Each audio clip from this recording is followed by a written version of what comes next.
ziara zetu ndio zilizofikisha, yani tumeipata dini kupitia ziara zetu, maulidi zetu. Uislamu uliobaki ni taadhima iliyopo, adabu iliyopo kwa wanafunzi na kadhalika, ni malezi yaliyopatikana katika nafasi kama hizi, na wale wote waliokosa nafasi hizi basi hao wamekwenda vibaya.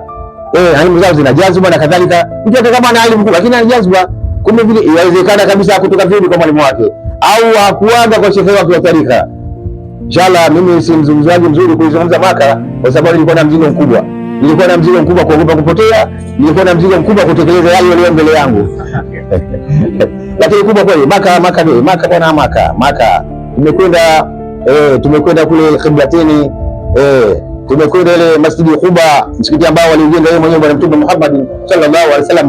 Tumekwenda kule katika mlima Uhud kuona kwamba jinsi gani hali ilivyokuwa, masahaba wengi waliokuwa wamekufa katika vita vile. Tumeonyeshwa kaburi lile la Saidina Hamza radhiallahu anhu pamoja na Musa bin Umair. Tunaambiwa yule msemaji alikuwa anasema tumezungumza hivyo, hatuna uhakika moja kwa moja, lakini hali ndio ile. Kaburi tunaliona lile pale, na mlima Uhud tumeona pale.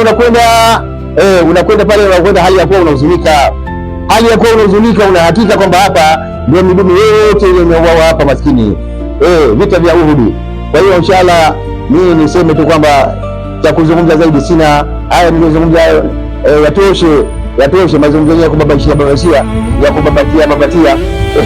kwa hiyo inshallah yatoshe. Kubwa tutie nia ya kwenda Maka tutie nia ya kwenda Maka, tukatekeleze amri ya Allah subhanahu wa ta'ala. Mengi ndio maulama mkenda kule mtakuwa nayo ya kutuambia. Wassalamu alaikum warahmatullahi wabarakatuh.